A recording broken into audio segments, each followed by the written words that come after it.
Kritik Ali Syariati tentang elit agama. Ketika Syariati melihat bahwa problem masyarakat yang tengah dihadapinya tidak saja persoalan yang muncul akibat kolonialisme, tetapi secara internal. Ada banyak konflik dalam masyarakat Iran sendiri seperti kesenjangan antara rakyat jelata dan kalangan elit, agama maupun pemerintah. Bahkan antara kalangan elit dalam tubuh Syiah. Syariati itu memandang bahwa disinilah tugas Rosenwecker atau pemikir cemerlang untuk mampu menyusun strategi, yaitu suatu upaya konkret untuk mencapai tujuan bersama dan untuk melindungi nilai-nilai yang sedang terancam serangan budaya, intelektual, dan sosial, dan bagaimana menjembatani kesenjangan antara teori dan praktek. Nah, di sini itu Ali Syariati mengkritik elit agama yang dinilai itu tidak memandang kehidupan dunia akhirat sebagai suatu kesinambungan atau fuqaha, suka menjadikan doktrin Islam sebagai alat untuk melegitimasi maupun kepentingan penguasa, bahkan suka menganjurkan rakyat untuk hidup sederhana, sedangkan mereka hidup dalam kemewahan. Nah, bagi Syariati itu tujuan seorang Rosenwecker adalah menanamkan dalam diri masyarakatnya itu keyakinan bersama yang dinamis dan membantu mereka untuk mencapai kesadaran diri dan merumuskan cita-cita mereka, bukan malah merendahkan rakyatnya.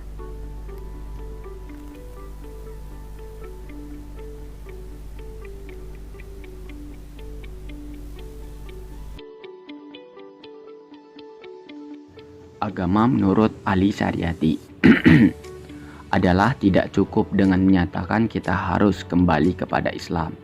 Kita harus menspesifikasikan Islam mana yang kita maksudkan.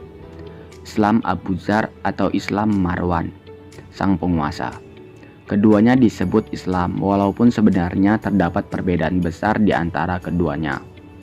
Satunya adalah Islam Khalifahan, istana dan penguasa, sedangkan lainnya adalah Islam rakyat. Mereka yang dieksploitasi dan miskin lebih lanjut tidak cukup sah dengan sekedar berkata bahwa orang harus mempunyai kepedulian kepada kaum miskin dan tertindas. Khalifah yang korup juga berkata demikian. Islam yang benar lebih dari sekedar kepedulian. Islam yang benar mementingkan kaum beriman, berjuang untuk keadilan, persamaan dan penghapusan kemiskinan. Pemikiran revolusi Ali Syariati. Gagasan Syariati tentang Islam revolusioner atau Islam pembebasan sejalan dengan gagasan tentang teologi pembebasan yang banyak diusung oleh tokoh-tokoh revolusioner baik di Amerika Latin maupun Asia.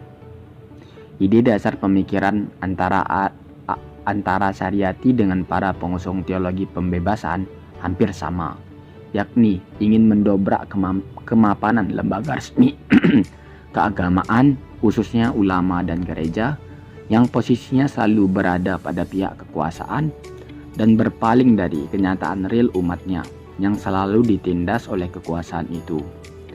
Mereka sama-sama memberontak dan tidak puas dengan seperangkat doktrin yang telah dibuat oleh ulama atau gereja untuk melindungi kepentingan kelas atas dan menindas kelas bawah. Islam revolusioner dan teologi pembebasan sama-sama berupaya untuk mengakhiri dominasi lembaga resmi agama dan mengembalikan hak menafsirkan agama itu kepada rakyat, sehingga doktrin-doktrin yang terbentuk adalah ajaran agama sejati yang berpihak kepada kepentingan rakyat. Oke, terima kasih. Saya Anwar melanjutkan pembahasan dari Mas Wijaya. Di sini saya akan membahas tentang perubahan sosial Ali Syariati. Nah, kita ketahui bersama bahwa Ali Syariati merupakan salah satu tokoh revolusioner pada saat itu, yaitu di zaman di negara Irak. Di negara Iran. Dalam buku karangan beliau, yaitu buku Islam Sehat Nasi, beliau Syariati memperlihatkan kenapa muslim sejati harus menentang kesyirikan yang disebutnya sebagai pemerintahan dan otoritas orang-orang yang hendak menempatkan dirinya sebagai pengganti Tuhan, dengan menyebutkan bahwa manusia adalah katalisator perubahan Beliau bermaksud melepaskan manusia dari ketakutan menentang otoritas yang zalim.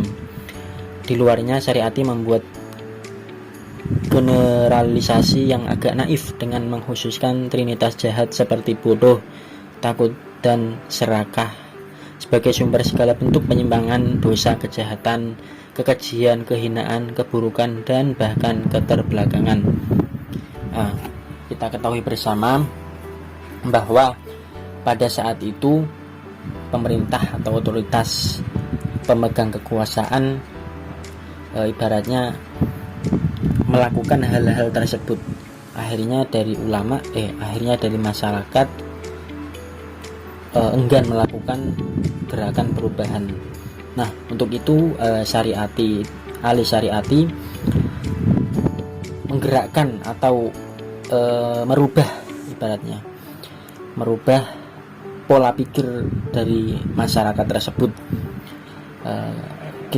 Perlu diketahui juga pada saat itu Ali Syariati juga menjadi salah satu dosen, kemudian guru, kemudian sering khotbah di tempat-tempat ibadah. Akhirnya dengan pemikiran atau mindset atau teori yang digagas oleh beliau, akhirnya beliau juga diawasi oleh otoritas pemerintahan. Kita juga lihat dari historis akhir hayatnya atau sebelum meninggalnya, beliau juga ditangkap oleh tidak lepas dari penangkapan. Yang unik juga di sini tradisi sosiologi kritik. Ali Syariati yang pertama itu mengkritik ulama tradisional di Iran. Nah, di mana ulama tersebut tetap membela pemerintah dengan dalih agama atau dengan dalil yang disejajarkan atau disinkronkan. Kemudian Ali Syariati juga mengkritisi kedua, yaitu penguasa Iran di mana penguasa atau otoritas yang memegang kekuasaan memang perlu dikritisi karena pada saat itu banyak terjadi penyimpangan atau kezaliman yang terjadi. Di sini terminologi yang digunakan Ali Syariati itu karena ini konsepnya Islam, maka Ali Syariati mengambil terminologi dari Qabil dan Habil, di mana Qabil itu digambarkan atau disimbolkan orang yang jahat dan tidak maju, sama halnya negara-negara yang dipimpin oleh otoritas atau penguasa yang zalim. Kemudian yang untuk Habil yaitu digambarkan dengan orang baik dan menginginkan kemajuan atau berpikir maju, sama juga halnya dalam sistem kenegaraan. Nah, kembali lagi, generalisasi naif Syariati menjadi ajakan politik yang bersifat menggembleng untuk menolak, menentang, dan melawan segenap sumber kekuatan syirik seperti kediktatoran, sistem kapitalis, dan ulama resmi. Syariati juga bermaksud menyebut Muslim sebagai satu-satunya agen sosial yang dapat melahirkan kesempatan historis dan revolusioner seperti ini. Karena sebagai ahli tauhid, mereka tidak mungkin hidup damai dengan kesyirikan. Pandangan dunia syirik didasarkan pada dan berkembang berkat kontradiksi. Tauhid sebagai pandangan dunia tujuannya adalah menghapus kontradiksi. Ini merupakan ajakan untuk bangkit melawan segala sesuatu Tuhan palsu. Nah, menurut beliau juga, sebagai makhluk yang berdimensi ganda yaitu ruh dan jasad, manusia tidak dapat memisahkan dirinya dari agama dan politik seperti yang telah diupayakan oleh rezim Syah. Manusia mempunyai kehidupan fisik dan spiritual, membutuhkan mitos dan logos, dan setiap masyarakat harus mempunyai dimensi transendel. Bagi beliau atau Syariati, memisahkan agama dengan politik sama halnya mengingkari pandangan hidup tauhid. Dalam persoalan relasi antar agama dengan politik, Syariati menampakkan kecenderungan menempatkan kedua entitas itu pada posisi yang tidak terpisah, berlawanan dengan pandangan dunia sekuler yang secara tegas memisahkan urusan politik dengan agama. Oke, mungkin kalau pada kondisi di Indonesia saat ini menggunakan teori syariati itu mungkin bisa juga dianggap naif, karena di Indonesia sekarang ini yang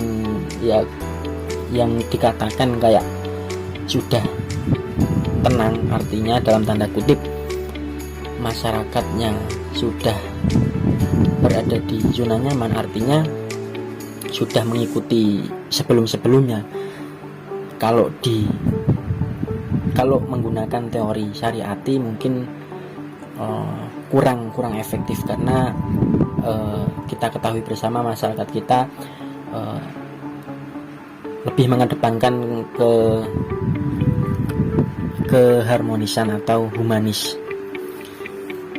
Tapi pernah juga di negara kita ketika dulu melawan rezim Orde Baru itu salah satu bentuk implikasi atau aplikasi pemikiran syariati,